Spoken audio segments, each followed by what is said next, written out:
नमस्कार दोस्तों, कैसे आप सभी लोग। आज तारीख है 24 जून 2024 है, दिन सोमवार। हिंदी तिथि की बात करें तो आज ज्येष्ठ माह के शुक्ल पक्ष की तृतीया तिथि है। एक बार फिर से दोस्तों हाजिर हो गए आपके सामने राजस्थान की आज की 40 और गर्मा गर्म बड़ी खबरों को लेकर। बताएंगे आपको सभी खबरों के बारे में विस्तार से, लेकिन उससे पहले आज की बड़ी खबरों पर, मुख्य समाचारों पर, टॉप हेडलाइंस पर एक नजर डाल लेते हैं। पारिवारिक पेंशन की स्वीकृति अब से ऑनलाइन होगी जारी, नहीं काटने होंगे आपको कार्यालयों के चक्कर। बताएंगे दोस्तों आपको पूरी प्रक्रिया के बारे में विस्तार से। वहीं दोस्तों हनुमान बेनीवाल बोले, कांग्रेस के नेताओं को मुझसे डर लगता है, विधानसभा उपचुनाव में 2 सीटें देंगे तो ही करूंगा गठबंधन, झूठे हैं किरोड़ीलाल मीणा। बताएंगे दोस्तों आपको बेनीवाल के द्वारा दिया गया बड़ा बयान। वहीं दोस्तों 12 देशों का सबसे बड़ा युद्धाभ्यास अब जोधपुर में होगा, 45 दिन चलेगा। America, Japan, Australia, Britain, France और जर्मनी की सेनाएं होंगी शामिल, लेकिन रूस नहीं आएगा। इसके पीछे की वजह जानकर दोस्तों हैरान हो जाएंगे आप। वहीं दोस्तों सीएम भजलाल शर्मा का कांग्रेस पर बड़ा आरोप, कहा पिछली सरकार ने लिया खूब कर्ज, हमें करनी होगी अब भरपाई। इसी के साथ ही दोस्तों बीजेपी प्रदेश अध्यक्ष सीपी जोशी और डोटासरा आमने सामने। सीपी जोशी ने कहा कि कलाम कोचिंग सेंटर के पीछे कौन है, कांग्रेस अपने गिरेबान में झांके। प्रदेश अध्यक्ष सीपी जोशी ने डोटासरा पर साधा निशाना। वहीं दोस्तों राजस्थान के इन 8 शहरों में चलेगी 500 ई बसें, महिलाओं के लिए बनाए जाएंगे पिंक टॉयलेट। जाने दोस्तों आखिर कौन से हैं वो शहर। वहीं दोस्तों राजस्थान में भी हो सकता था एक बड़ा ट्रेन हादसा, सिग्नल सिस्टम में गड़बड़ी के बाद 4 ट्रेनें रोकी गई, बाल बाल टला दोस्तों एक बड़ा हादसा। वहीं दोस्तों वसुंधरा राजे ने दिया एक बड़ा बयान, बोली आजकल तो लोग उसी उंगली को पहले काटते हैं जिसे पकड़कर चलना सीखते हैं। आखिर किसके लिए दिया दोस्तों वसुंधरा राजे ने बयान, जानने के लिए दोस्तों बने रहे। बताएंगे आपको प्रदेश की 40 बड़ी खबरों के बारे में विस्तार से, लेकिन उससे पहले अगर अभी तक आपने चैनल को सब्सक्राइब नहीं किया तो सबसे पहले चैनल को सब्सक्राइब कर दे, वीडियो को लाइक कर दे और अपने कमेंट जरूर कर दीजिए। राजस्थान की आज की पहली और बड़ी खबर, या यूं कहूं कि आमजन के लिए एक बड़ी खबर है दोस्तों। पारिवारिक पेंशन की स्वीकृति अब ऑनलाइन जारी होगी, नहीं काटने होंगे आपके कार्यालयों के चक्कर। बताएंगे दोस्तों आपको काम की खबर। देखिए दोस्तों, सरकार ने राजकीय कर्मचारियों की सेवानिवृत्ति के सभी पेंशन प्रकरण पेंशन ई मॉड्यूल से ऑनलाइन करने के बाद अब पारिवारिक पेंशन प्रकरण के ऑनलाइन आवेदन किए जाने का निर्णय लिया है। जून 2023 से पेंशन प्रकरणों की अधिकृतियां एकीकृत वित्तीय प्रबंधन प्रणाली यानी कि दोस्तों IFMS 3.0 पर जारी की जा रही है। इन प्रकरणों में सेवानिवृत्त पेंशनर की मृत्यु हो जाने पर पारिवारिक पेंशन प्रकरणों की अधिकृतियां IFMS 3.0 पर जारी करने की सुविधा की जा चुकी है। निदेशालय पेंशन और पेंशनर्स कल्याण जयपुर के निदेशक डॉक्टर देवराज ने पेंशन और पेंशनर्स कल्याण विभाग अजमेर, जोधपुर, उदयपुर, बीकानेर, कोटा, भरतपुर व जयपुर के अतिरिक्त निदेशक को 3 प्रकरणों में पारिवारिक पेंशन की अधिकृतियां IFMS 3.0 से जारी किए जाने का संदर्भ देते हुए पारिवारिक पेंशन प्रकरणों का निस्तारण अविलंब किया जाना सुनिश्चित करने के निर्देश दिए। वहीं दोस्तों आपको ऑनलाइन आवेदन की प्रक्रिया के बारे में भी जानकारी दे देते हैं। पारिवारिक पेंशन धारक अपनी SSO ID से IFMS 3.0 पर ऑनलाइन आवेदन करेंगे। इसके बाद ये प्रकरण क्षेत्रीय कार्यालयों के ऑडिटर की SSO ID पर फॉरवर्ड हो जाएगा। संबंधित कार्यालय द्वारा इन पारिवारिक पेंशन प्रकरणों का ऑनलाइन ही निस्तारण किया जाएगा। इससे पेंशनर की मृत्यु होने पर परिवारजन को कार्यालयों के चक्कर काटने की झंझट से छुटकारा मिलेगा। वहीं दोस्तों आप सरकार के इस महत्वपूर्ण निर्णय पर क्या कहना चाहेंगे, आपके इस पर क्या विचार है, अपने विचार कमेंट सेक्शन में जरूर साझा करें। साइबर क्राइम का नया रूप ऑनलाइन चैट रूम, सावधान हो जाइए, बच्चों में डाली जा रही है अश्लील फिल्में और चोरी की आदत। देखिए दोस्तों, सोशल मीडिया पर लाइव संवाद के लिए प्रचलित है चैट रूम में अगर आपके बच्चे भी सक्रिय हैं तो आप सावधान हो जाइए, क्योंकि इन दिनों ऑनलाइन चैट रूम की लत में बच्चे साइबर क्राइम का शिकार बन रहे हैं। इन चैट रूम में न केवल बच्चों की भावनाओं से खिलवाड़ किया जा रहा है, बल्कि उन्हें अपराध के दलदल में भी धकेला जा रहा है। विदेशों तक से लोग चैट रूम में बच्चों का ब्रेन वॉश कर उन्हें कुछ भी करने पर मजबूर कर रहे हैं। हालांकि चैट रूम के शिकार बच्चों के अभिभावक है, इससे पीछा छुड़ाने के लिए साइबर एक्सपर्ट की भी मदद ले रहे हैं। जयपुर समेत देश के कई शहरों में साइबर एक्सपर्ट के पास ऐसे मामले सामने आ रहे हैं। अभिभावक तो मनोचिकित्सकों यानी कि साइकोलॉजिस्ट की मदद भी ले रहे हैं। वहीं साइबर विशेषज्ञों के अनुसार देश भर में बच्चों को ब्लैकमेल करने के मामले बढ़ रहे हैं। विभिन्न प्रदेशों में हाल के दिनों में इस तरह की शिकायतों में इजाफा भी हुआ है। वहीं दोस्तों हाल ही में एक ताजा मामला जयपुर से भी आया था, जहां जयपुर के 10वीं कक्षा के बच्चे को सोशल मीडिया पर स्टार बनाने का झांसा देकर चैट रूम का हिस्सा बनाया गया। बच्चा अभद्र भाषा का प्रयोग करने लग गया। फेमस होने के लालच में घर से चोरी तक करना सीख गया था। अभिभावक बच्चे की हरकत से परेशान हुए। काउंसलिंग में बच्चे के चैट रूम का हिस्सा बनने की बात सामने आई थी। वहीं दोस्तों अगर आपका बच्चा भी इन ऑनलाइन चैट रूम में पूरा दिन लगा रहता है तो अभी से आप सावधान हो जाइए, क्योंकि ये बच्चों का ब्रेन वॉश कर रहे हैं। इससे आपका बच्चा और आप दोनों बड़ी परेशानी में पड़ सकते हैं। बेनीवाल बोले, कांग्रेस के नेताओं को मुझसे डर लगता है, विधानसभा उपचुनाव में 2 सीटें देंगे तो करूंगा गठबंधन, झूठे हैं किरोड़ीलाल मीणा। देखिए दोस्तों, लोकसभा चुनाव में इंडिया गठबंधन के साथ मिलकर चुनाव लड़े आरएलपी सांसद हनुमान बेनीवाल ने कांग्रेस के खिलाफ ही मोर्चा खोल दिया है। उन्होंने कहा कि कांग्रेस के नेताओं को मुझसे तकलीफ है, उन्हें मुझसे डर लगता है। इसके साथ ही बेनीवाल ने साफ किया कि आगामी विधानसभा उपचुनाव में गठबंधन तभी करेंगे जब उनकी पार्टी को 2 सीट पर लड़ने का मौका मिलेगा। वहीं बेनीवाल ने महिला आरक्षण को लेकर भी भजनलाल सरकार पर निशाना साधा। वहीं राजस्थान के कृषि मंत्री करोड़ीलाल मीणा को झूठा करार दिया। महाराष्ट्र से राजस्थान में शिफ्ट हो रही है ड्रग फैक्ट्री। मुंबई में छापों के बाद प्रदेश के 3 जिलों में फैलाया नेटवर्क। यहीं तैयार हुई 250 करोड़ की एमडी ड्रग। देखिए दोस्तों, राजस्थान सबसे कुख्यात नशा यानी कि एमडी ड्रग तैयार करने की बड़ी फैक्ट्री बनता जा रहा है। बीते 4 साल में महाराष्ट्र में सख्ती और ताबड़तोड़ छापेमारी के बाद भागे तस्करों ने राजस्थान के 3 जिलों में अपनी जड़ें जमा ली है। राजस्थान के जो तस्कर मुंबई से चोरी छिपे एमडी ड्रग खरीद कर लाते थे, उनके जरिए बड़े माफियाओं ने जालोर, जोधपुर और सिरोही के कई गाँव में एमडी ड्रग बनाने की फैक्ट्रियां खोल ली है। इन फैक्ट्रियों में तैयार 250 करोड़ की एमडी ड्रग्स तो महज 3 महीने में ही पकड़ी जा चुकी है। हाल ही में एक माफिया मुंबई में रेड के बाद एमडी ड्रग बनाने वाली फैक्ट्री के पूरे इक्विपमेंट खोलकर जोधपुर ले आया था। उसकी प्लानिंग आसपास के कई गांवों और ढाणियों में इंस्टॉल कर 10 नई फैक्ट्रियां शुरू करने की थी। वहीं दोस्तों, अब सवाल ये भी उठता है कि आखिर ये ड्रग माफिया राजस्थान का ही रुख क्यों कर रहे हैं, किसी और स्टेट में क्यों नहीं जा रहे। दरअसल दोस्तों, इसके पीछे की भी एक बड़ी वजह जानकर आप हैरान हो जाएंगे। 7 साल में जिस तरीके से राजस्थान में एमडी ड्रग की खपत होने लगी थी, इतनी आपूर्ति तो महाराष्ट्र और गुजरात से भी नहीं हो रही थी। वर्ष 2023 के खत्म होते ही महाराष्ट्र और गुजरात में एमडी ड्रग और इसके माफिया पर काफी सख्ती भी हो गई। ऐसे में ज्यादातर ड्रग पैडलर ने अपनी प्रोडक्शन लैबों को जोधपुर, सांचौर, भीनमाल, सिरोही, जालोर के इलाकों में स्थापित करना शुरू कर दिया।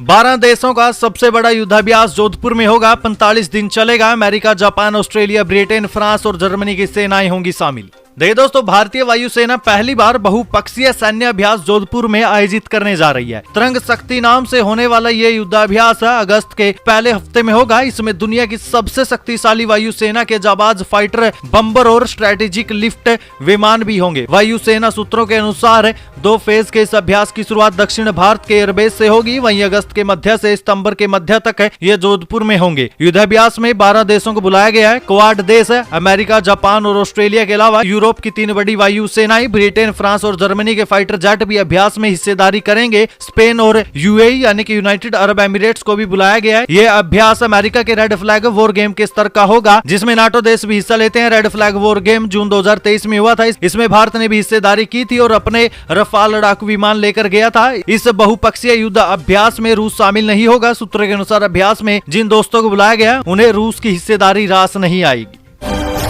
हर आदिवासी के घर से ब्लड सैंपल सीएम मंत्री को भेजेंगे। राउत ने मांगा शिक्षा मंत्री का इस्तीफा। दिलावर ने कहा आदिवासी बहकावे में नहीं आएंगे। खुद को हिंदू नहीं मानने वाले आदिवासियों के डीएनए टेस्ट करवाने वाले बयान पर वार पलटवार चल रहा है। शिक्षा मंत्री मदन दिलावर ने शनिवार को यह बयान दिया था कि आदिवासी हमारे हिंदू समाज के अभिन्न अंग है और कुछ लोगों के बरगलाने में नहीं आएंगे। ये श्रेष्ठ समाज है और ये उनके यानी कि बीएपी पार्टी के चक्कर में नहीं आएंगे। उधर बीएपी सांसद राजकुमार राउत ने दिलावर के इस्तीफे की मांग किया है। साथ ही प्रदेश भर में अभियान चलाकर हर आदिवासी के घर से डीएनए टेस्ट के लिए blood sample CM Bhajanlal Sharma और मदन दिलावर को भेजने की घोषणा भी की है।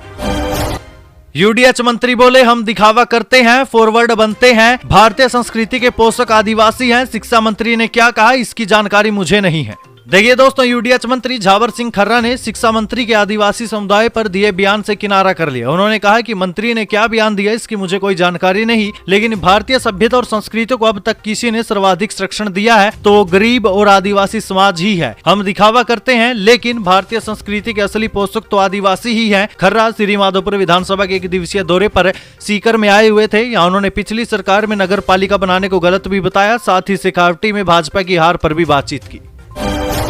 राजस्थान सीड्स कॉर्पोरेशन पल्लेदार मजदूर यूनियन सीटू का बयान। बोले मोदी सरकार ने मजदूरों के हकों को मारा है। नेता बोले मजदूर के 44 श्रम कानूनों को 4 कोड में तब्दील कर उद्योगपतियों को शोषण की छूट दी है। देखिए दोस्तों, राजस्थान सीड्स कॉर्पोरेशन पल्लेदार मजदूर यूनियन सीटू का 8वां सम्मेलन बीते दिन यानी रविवार को जनशक्ति भवन टाउन में संपन्न हुआ। सम्मेलन की अध्यक्षता 3 सदस्यीय अध्यक्ष मंडल कामरेड बंसत सिंह, कामरेड अरुण कमती और कामरेड मदन पासवान द्वारा की गई। यूनियन के अध्यक्ष बसंत सिंह द्वारा झंडारोहण कर जनता के जनवादी आंदोलन में शहीद हुए साथियों को पुष्पांजलि अर्पित कर सम्मेलन की शुरुआत की गई। सम्मेलन का उद्घाटन करते हुए सीटू जिला महासचिव कामरेड शेर सिंह साक्य ने कहा कि देश में मोदी सरकार द्वारा मजदूरों के 44 श्रम कानूनों को 4 कोड में तब्दील कर कॉर्पोरेट घरानों और देसी विदेशी कंपनियों को मजदूरों के शोषण करने के लिए खुली छूट दे दी है। मजदूरों की सामाजिक सुरक्षा, काम के घंटे, स्थायी रोजगार को खत्म किया जा रहा है। तमाम सार्वजनिक उपक्रमों को पूंजीपतियों के हवाले किया जा रहा है। इन फैक्ट्रियों और कारखानों में मजदूरों को 8 घंटे की बजाय 12 घंटे के काम में लिया जा रहा है, जिससे साबित होता है कि मोदी सरकार मजदूर विरोधी सरकार है। देश में पुनः एक बार फिर से मोदी सरकार स्थापित हो गई है। 20 लाख की क्रेटा चुराकर 40 लाख में बेचता था, 12,000 के डिवाइस से करता था गाड़ी को हैक। जाने दोस्तों कैसे रहे इन जैसे चोरों से सावधान। देखिए दोस्तों, दिल्ली, गुरुग्राम और जयपुर से क्रेटा कार चुराने वाला रामप्रसाद मीणा उर्फ राजवीर तकनीकी रूप से काफी हाईटेक है। चुराने से पहले वो एक इलेक्ट्रॉनिक डिवाइस से कार के जीपीएस और कंपनी द्वारा लगाए गए डिवाइस को ही हैक कर देता था। इसके बाद पुलिस और मालिक भी कार को ट्रेस नहीं कर पाते थे। पहले कार जोधपुर और चित्तौड़गढ़ के तस्करों को सप्लाई करता था। आरोपी फिलहाल जयपुर पुलिस की गिरफ्त में है, उससे पूछताछ की जा रही है। वहीं दोस्तों, पुलिस से मिली जानकारी में सामने आया कि हाईटेक कार चोर रामप्रसाद 3 साल पहले बाइक चुराता था। 7 महीने पहले जेल से छूटा था। इसके बाद कार चोरी का काम करने लग गया। एक डिवाइस से अब तक ये आरोपी 19 कारें चोरी कर चुका है। आरोपी रेडियो रिपीटर से कार की चाबी हैक कर सकता है। ये डिवाइस 12,000 से लेकर 3 लाख रुपए में शॉपिंग वेबसाइट और दिल्ली में भी आसानी से मिल जाता है। इस डिवाइस से हर प्रकार की लग्जरी कारों को भी हैक किया जा सकता है। स्टीयरिंग, लॉक, डिब्बी, जहां से गाड़ियां यानी इलेक्ट्रॉनिक कंटेंट मैनेजमेंट ECM से कनेक्ट होती है, डिवाइस को इसी से जोड़ते हैं। ध्यान रहे दोस्तों, ये सिर्फ आपकी जानकारी के लिए बताते हैं। ऐसा कोई भी डिवाइस खरीदने या ऐसा गलत काम करने की सोचिएगा भी मत। वहीं दोस्तों, आप एक काम कर सकते हैं, बस सावधानियां बरत सकते हैं जो हम आपको बताएंगे। पहले तो कार में गियर लॉक लगवाना चाहिए। अगर आपके पास कीलेस चाबी है तो उसे पैकेट या ऐसे दराज में रखें जो वाईफाई और सिग्नल को न पकड़ सके। कार की चाबी को गाड़ी की रेंज से भी दूर रखें ताकि उसके सिग्नल डिकोड न हो सके। कार को दूर से लॉक अनलॉक करने से भी बचे। ऐसी सावधानियां बरत के दोस्तों आप अपनी कार को भी बचा सकते हैं और अपने नुकसान को भी। अगर आप ये सावधानियां नहीं बरतते तो काफी हाई चांसेस हैं कि ऐसे चोर आपकी कार को उड़ा ले जाएंगे। अग्निवीर में नौकरी लगी तो लड़की वालों ने तोड़ दी सगाई। शेखावटी में आधी से ज्यादा एकेडमी बंद। युवा बोले सरकार बताए 4 साल बाद हम क्या करेंगे। देखिए दोस्तों, पहला केस बाड़मेर से आया। बाड़मेर का सुरेंद्र सीकर में एकेडमी से एनडीए के लिए तैयारी कर रहा था। इसी दौरान उसकी सगाई हो गई। सगाई के बाद अग्निवीर योजना में एयरफोर्स में सिलेक्शन हो गया। जैसे ही सुरेंद्र ने ज्वाइनिंग की, सगाई टूट गई। लड़की वाले बोले कि वहां से आने के बाद क्या करेगा। सुरेंद्र के परिवार ने बहुत समझाया लेकिन लड़की वाले भी नहीं माने। ऐसा ही दोस्तों एक और केस आया। सीकर का मनोज भी एनडीए के लिए तैयारी कर रहा था। अग्निवीर स्कीम एयरफोर्स में सिलेक्शन हो गया। पिता बोले कई जगह उसके रिश्ते के लिए बात चला चुके हैं। लड़की वाले अग्निवीर के बारे में सुनते ही मना कर देते हैं। हम मनोज को वापस बुलाकर दूसरी भर्ती की तैयारी करवाएंगे। ये तो दोस्तों सिर्फ 2 उदाहरण है। देश को सबसे ज्यादा सैनिक देने वाले इलाकों में शुमार शेखावटी के गांव-गांव में ऐसे किस्से सुनने को मिल रहे हैं। युवा सेना में जाने के बाद दूसरे करियर ऑप्शन तलाश रहे हैं। अग्निवीर स्कीम की वजह से दोस्तों कई अकेडमियां भी बंद होने की कगार पर आ गई हैं। अब युवा भी पूछ रहे हैं कि 4 साल के बाद आखिर हम करेंगे क्या। लाखों परिवार देख रहे फूड पैकेट की राह। आखिरी बार अक्टूबर में हुआ था वितरण। झुंझुनू जिले में 3 लाख से अधिक परिवार लगाए बैठे हैं उम्मीद। देखिए दोस्तों, खाद्य सुरक्षा से जुड़े लाखों परिवार अन्नपूर्णा फूड पैकेट की राह देख रहे हैं। झुंझुनू में 3 महीने ही फूड पैकेट का वितरण किया गया था। अंतिम बार अक्टूबर 2023 में फूड पैकेट बांटे गए थे। इसके बाद वितरण बंद हो गया। फिर लोकसभा चुनाव की आचार संहिता लग गई। अब चुनाव भी हो गए हैं, आचार संहिता भी हट गई, लेकिन अब तक फूड पैकेट का वितरण नहीं किया गया। और दोस्तों सरकार की ओर से भी अभी तक फूड पैकेट वितरण के ऊपर कोई भी अपडेट नहीं आया, कोई जानकारी नहीं आई है। किसी प्रकार का नोटिफिकेशन भी नहीं जारी किया गया कि ये योजना आगे चालू रहेगी या इसे यहीं बंद कर दिया जाएगा। इसके ऊपर भी अब तक कोई नोटिफिकेशन नहीं आया। गहलोत राज के गांधी वाटिका ट्रस्ट को खत्म करेगी सरकार। जयपुर में राहुल गांधी और खड़गे ने किया था उद्घाटन। बजट की कमी के कारण बड़ा फैसला। देखिए दोस्तों, अब भजनलाल सरकार पूर्ववर्ती गहलोत सरकार की ओर से बनाई गई गांधी वाटिका ट्रस्ट को ही खत्म करेगी और इसकी संपत्तियों के प्रबंधन और संचालन का जिम्मा खुद संभालेगी। गहलोत सरकार के अंतिम 6 महीनों की घोषणा और कार्यों की समीक्षा के लिए गठित मंत्रिमंडलीय समिति ने इसकी सिफारिश का फैसला किया है। इसके लिए सरकार को पिछली सरकार की ओर से लाए गए गांधी वाटिका ट्रस्ट जयपुर अधिनियम 2023 को वापस लेना होगा। कैबिनेट में मोहर लगते ही सरकार की ओर से सदन में ये कानून वापस लेने की प्रक्रिया शुरू कर दी जाएगी। वहीं दोस्तों, इस ट्रस्ट को हटाने के पीछे सरकार ने जो कारण बताया है वो ये है कि आर्थिक भार हटाने के लिए सरकार ने ट्रस्ट को खत्म करने का फैसला किया है। शिक्षक भर्ती में महिला आरक्षण बढ़ाने पर अभिनंदन समारोह, सीएम ने कहा हम बहनों को भी आगे बढ़ाएंगे, युवाओं को भी मौका देंगे। देखिए, प्रदेश में महिला सशक्तिकरण और युवाओं के लिए रोजगार के अवसर बढ़ाने को लेकर भजनलाल सरकार ने तेजी से काम शुरू कर दिया। मुख्यमंत्री भजनलाल शर्मा ने कहा कि राज्य के युवा चिंता न करें, सरकार बेटियों के साथ ही उन्हें भी आगे बढ़ने के पूरे अवसर उपलब्ध करवाएगी। महिला सशक्तिकरण के लिए महिलाओं को बराबर के अधिकार और अवसर मिलना आवश्यक है। आगामी दिनों में विभागों में खाली पदों पर चरणबद्ध भर्ती परीक्षा कर उन्हें भरा जाएगा। इसके अतिरिक्त प्रदेश में स्थापित होने वाले उद्योगों में भी युवाओं को रोजगार के भरपूर अवसर मिलेंगे। राज्यपाल से करा दिया गलतियों वाले संविधान पार्क का उद्घाटन, स्तंभ पर लिखा गलत संविधान, विरोध के बाद गलत जानकारी सफेद पट्टी से छुपाई। देखिए, राजस्थान यूनिवर्सिटी में बने संविधान पार्क में ही गलत संविधान लिख दिया गया। 4 दिन पहले राज्यपाल कलराज मिश्र ने संविधान पार्क का उद्घाटन किया था। गलत संविधान लिखने को लेकर छात्र और नेताओं ने यूनिवर्सिटी प्रशासन के खिलाफ अब मोर्चा खोल दिया है। दरअसल राजस्थान यूनिवर्सिटी में 3 करोड़ रुपए की लागत से संविधान पार्क का निर्माण किया गया था। यहाँ स्तंभ पर संविधान के 22 भागों को लिखा गया। इसमें बड़ी गड़बड़ियां सामने आई है। प्रहलाद गुंजल ने शिक्षा मंत्री मदन दिलावर से मांगा इस्तीफा, कहा कोई नैतिकता नहीं है। देखिए, राजस्थान में शिक्षा मंत्री मदन दिलावर ने हाल ही में आदिवासियों को लेकर जो बयान दिया था, उसके ऊपर अब बीजेपी से कांग्रेस में आए नेता प्रहलाद गुंजल ने भी अपनी प्रतिक्रिया दिया। प्रहलाद गुंजल ने मदन दिलावर से उनके इस्तीफे की मांग किया। प्रहलाद गुंजल का कहना है कि उन्हें अपने पद से तुरंत इस्तीफा दे देना चाहिए, उनमें कोई नैतिकता नहीं है। गुंजल ने कहा कि मदन दिलावर ने जो आदिवासी समाज के लिए बयान दिया है वो आपत्तिजनक है। सीएम भजनलाल का कांग्रेस पर आरोप, कहा पिछली सरकार ने लिया खूब कर्ज, हमें करनी होगी भरपाई। देखिए, राजस्थान शिक्षक संघ द्वारा धौलपुर जिले में कार्यक्रम आयोजित किया गया था, जिसमें मुख्यमंत्री भजनलाल शर्मा भी शामिल हुए। इस दौरान सीएम भजनलाल शर्मा ने कांग्रेस पर निशाने साधते हुए तुष्टीकरण की राजनीति करने का आरोप लगाया। सीएम भजनलाल शर्मा ने कहा कि पिछली कांग्रेस की सरकार प्रदेश में कर्ज का भार बढ़ाकर गई है। बिजली के क्षेत्र में पहले की कांग्रेस सरकार भारी भरकम कर्ज छोड़कर गई है, लेकिन भाजपा सरकार इस कर्ज की भरपाई करेगी। उन्होंने कहा कि भाजपा द्वारा महिला, किसान, मजदूर, मध्यम वर्ग आदि से किए गए वादे भी पूरे किए जाएंगे। 6 महीने में गिर जाएगी एनडीए सरकार, सांसद भजनलाल जाटव ने कर दी बड़ी भविष्यवाणी। देखिए, करौली धौलपुर के सांसद भजनलाल जाटव ने भाजपा पर जुबानी हमला बोला। कांग्रेस सांसद ने कहा कि भाजपा का 400 पार का सपना तो अधूरा रह गया, 240 पर पहुंचकर भाजपा के ब्रेक फेल हो गए। उन्होंने कहा कि भाजपा डबल इंजन की सरकार बता रही थी, लेकिन राजस्थान में तो एक सरकार का इंजन फेल हो चुका है। साथ ही उन्होंने दावा किया कि एनडीए सरकार भी 6 महीने में गिर जाएगी। राजस्थान के इन 8 शहरों में चलेगी 500 ई बसें, महिलाओं के लिए बनाए जाएंगे पिंक टॉयलेट। दोस्तों, प्रदेश के 27 नगरीय निकायों में महिलाओं के लिए पिंक टॉयलेट का निर्माण करवाया जाएगा। शहरी क्षेत्रों में बढ़ते प्रदूषण को कम करने के लिए भारत सरकार द्वारा प्रधानमंत्री बस सेवा प्रारंभ की गई है। मुख्यमंत्री श्री भजनलाल शर्मा ने इस योजना के तहत राजस्थान के 8 शहर जयपुर, जोधपुर, उदयपुर, कोटा, अजमेर, भीलवाड़ा, अलवर और बीकानेर में कुल 500 ई बसों को चलाने की योजना को जल्द मूर्त रूप देने के निर्देश दे दिए हैं। डीएनए की जांच बयान पर सियासत तेज, मदन दिलावर के इस्तीफे की मांग को लेकर युवाओं ने दिया धरना। देखिए, शिक्षा मंत्री मदन दिलावर के भारतीय आदिवासी पार्टी के नेताओं को लेकर दिए बयान पर सियासत गर्मा गई है। शिक्षा मंत्री मदन दिलावर के डीएनए की जांच बयान को लेकर कोटा में तो युवाओं ने मंत्री दिलावर के आवास के बाहर धरना तक दे दिया है। युवा शिक्षा मंत्री मदन दिलावर के इस्तीफे की मांग पर धरने पर बैठ गए हैं। आदिवासी समाज की तरफ से युवाओं ने सीओ को ज्ञापन भी दिया। वहीं आक्रोश को देखते हुए महावीर नगर थाना पुलिस ने सभी प्रदर्शनकारियों को मौके से हटाया भी। दिलावर के आदिवासियों पर दिए बयान के बाद आक्रोशित होकर युवाओं ने प्रदर्शन किया है। महिलाओं को 50% आरक्षण का विरोध है, बीएसटीसी युवाओं ने सीएम को खून से लिखा पत्र।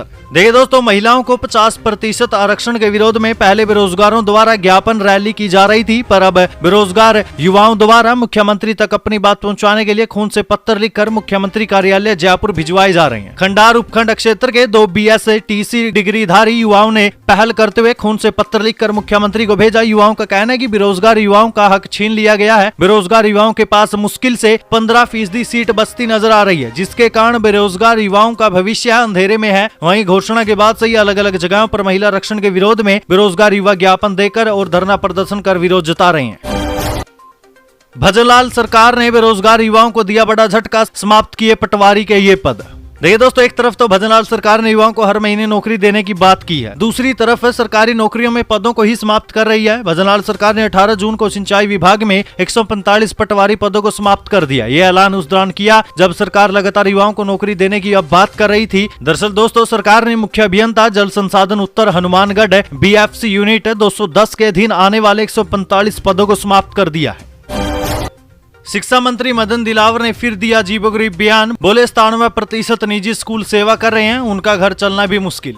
देखिए दोस्तों, राजस्थान के शिक्षा मंत्री मदन दिलावर एक के बाद एक अजीबोगरीब बयान दे रहे हैं। हाल ही में उन्होंने आदिवासियों को लेकर जो आपत्तिजनक बयान दिया था, उससे तो दोस्तों आपको पता ही है, पूरे देश में सियासत उबाल पर है। अब फिर उन्होंने उदयपुर में एक निजी स्कूल को लेकर एक अजीबोगरीब बयान दे दिया है। दरअसल शिक्षा मंत्री मदन दिलावर ने निजी स्कूलों में हो रही फीस बढ़ोतरी के सवाल पर आम जनता की पैरवी करने के बजाय निजी स्कूलों की पैरवी कर डाली। उन्होंने कहा कि प्रदेश के 97% निजी स्कूल तो कम संसाधन और फीस में बच्चों को पढ़ाकर सेवा का कार्य करते हुए समाज और सरकार की मदद कर रहे हैं। 97% स्कूल के प्रबंधकों को अपना घर चलाना तक मुश्किल हो रहा है। दिलावर ने कहा कि महज 3% स्कूल ज्यादा फीस वसूल रहे हैं, जिन्हें समझाने का प्रयास किया जाएगा और नए मानने पर कानून का रास्ता अपनाया जाएगा। यही नहीं, पत्रकार वार्ता के दौरान कांग्रेस के प्रदेश अध्यक्ष पर भी दिलावर ने बड़ा आरोप लगाया।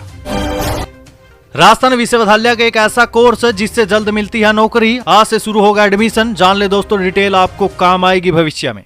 देखिए दोस्तों, राजस्थान विश्वविद्यालय के एक ऐसा प्रोफेशनल कोर्स जिसे करने के बाद नौकरी मिल ही जाती है। जी हाँ, हम बात कर रहे हैं बैचलर ऑफ लाइब्रेरी साइंस, यानी कि BLIBSc। इसके अलावा एक और कोर्स है जो है मास्टर ऑफ लाइब्रेरी साइंसेज, यानी कि MLIBSc। ये दोनों ही कोर्स एक साल के हैं। प्रदेश में ये कोर्स सिर्फ राजस्थान विश्वविद्यालय में ही होता है। इस कोर्स की खूब डिमांड है। यहाँ पढ़ाई करने वाले ज्यादातर छात्र रोजगार में है, मतलब 90% को रोजगार मिल चुका है। यहाँ की फीस भी बेहद ही कम है। वही दोस्तों, इस कोर्स के लिए आवेदन आज यानी 24 जून से शुरू होंगे, जो 30 जून तक चलेंगे। इसकी सबसे खास बात यह है कि 75% उपस्थिति अनिवार्य है, 80% थ्योरी और 20% प्रैक्टिकल होता है। तो दोस्तों, अगर आपकी क्वालिफिकेशन इसके लिए मैच खाए तो आप अप्लाई कर सकते हैं। फिलहाल दोस्तों, हमारा ये बस एक आपको सुझाव था। बाकी आपका जो इंटरेस्ट है, जो आप करना चाहते हैं, वही कोर्स आप करें, वही काम आप करें।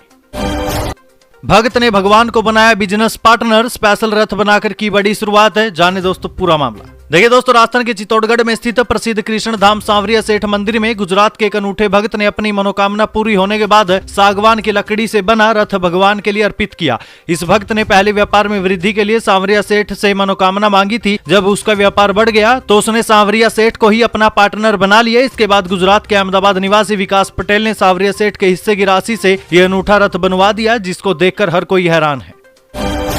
राजस्थान में भी हो सकता था बड़ा ट्रेन हादसा, सिग्नल सिस्टम में गड़बड़ी के बाद 4 ट्रेनें रोकी गई। बताएंगे दोस्तों आपको आखिर गाड़ियां टकराने का खतरा कब है। देखिए दोस्तों, पश्चिम बंगाल में रेल हादसे के बाद वहां रेल सिस्टम को रिस्टोर करने का काम चल रहा था। उसी दौरान राजस्थान में भी एक बड़ा रेल हादसा टला। कोटा से होकर गुजर रहे दिल्ली मुंबई रेल रूट पर रामगंज मंडी स्टेशन के यहाँ केबल कट गई और अचानक सिग्नल चले गए। इसके बाद रेल संचालन करीब 4 घंटे तक प्रभावित रहा। ट्रेनों को विशेष परमिशन देकर चलाया गया। इससे करीब 1 दर्जन गाड़ियां आधे से 3 घंटे देरी से चली। रास्ते में ट्रेनें खड़ी रहने और तेज गर्मी से यात्री परेशान होते रहे। बंगाल के न्यू जलपाईगुड़ी स्टेशन के पास कंचनजंगा एक्सप्रेस के साथ हुए हादसे के बाद से तो यात्रियों की टेंशन बढ़ गई थी, क्योंकि रेलवे की ओर से सिग्नल खराबी की बात तो बताई गई, लेकिन ट्रेन चलाने के सही समय की जानकारी नहीं दी जा रही थी। वहीं दोस्तों, अगर सिग्नल फेल हो जाते हैं तो सिग्नल फेल हो जाने से ही रेल हादसे की आशंका रहती है, ट्रेनों के टकराने का खतरा रहता है। हालांकि रेलवे का कहना है कि रामगंज मंडी स्टेशन पर जो खराबी हुई है उसे सिस्टम फेल होना नहीं कहा जा सकता।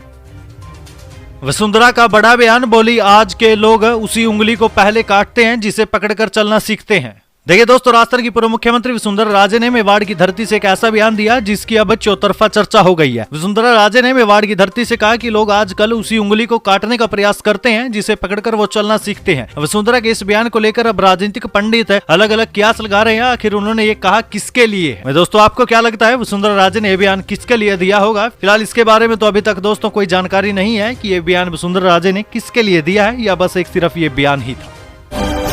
भाजपा कार्यकर्ता का जीवन समाज और देश को समर्पित, जनता के बीच जाकर करे समस्याओं का समाधान, सीएम भजनलाल शर्मा का बयान। देखिए दोस्तों, मुख्यमंत्री भजनलाल शर्मा ने कहा कि भारतीय जनता पार्टी का हर कार्यकर्ता पार्टी के साथ ही समाज और देश के लिए समर्पित होता है। समाज में व्याप्त बुराइयों को मिटाना और जरूरतमंदों की मदद करना ही उसके जीवन का उद्देश्य होता है, इसलिए उसे सम्मान मिलना चाहिए। उन्होंने जनसंघ के संस्थापक डॉक्टर श्यामा प्रसाद मुखर्जी के बलिदान दिवस पर उन्हें याद करते हुए कहा कि डॉक्टर श्यामा प्रसाद मुखर्जी प्रखर राष्ट्रवादी नेता थे, जिन्होंने देश भर में आजादी की अलख जगाई और अपना पूरा जीवन मां भारती को समर्पित कर दिया था। कलाम कोचिंग सेंटर के पीछे कौन है? कांग्रेस अपने गिरेबान में झांके, प्रदेश अध्यक्ष जोशी ने डोटासरा पर साधा निशाना। देखिए दोस्तों, प्रदेश अध्यक्ष सीपी जोशी से जब मीडिया ने नीट परीक्षा पर कांग्रेस के सवाल उठाने पर पूछा तो पूर्ववर्ती सरकार में हुए पेपर लीक मामले पर जमकर निशाना साधा। उन्होंने कलाम कोचिंग को लेकर कहा कि इसके पीछे कौन है। सुरेश ढाका को गिरफ्तार नहीं होने दिया, यहाँ तक कि सुरेश ढाका को छुड़ाने के लिए कांग्रेस सरकार का नेता और पूर्व कानून मंत्री वकील बना। सीपी जोशी ने कहा कि कांग्रेस को तो अपने गिरेबान में झांकना चाहिए। राजीव गांधी स्टडी सर्किल में कौन था? कलाम कोचिंग सेंटर के पीछे कौन है? किसने 5 वर्ष तक सुरेश ढाका को गिरफ्तार नहीं होने दिया? जारोली का बयान आप सबने देखा है।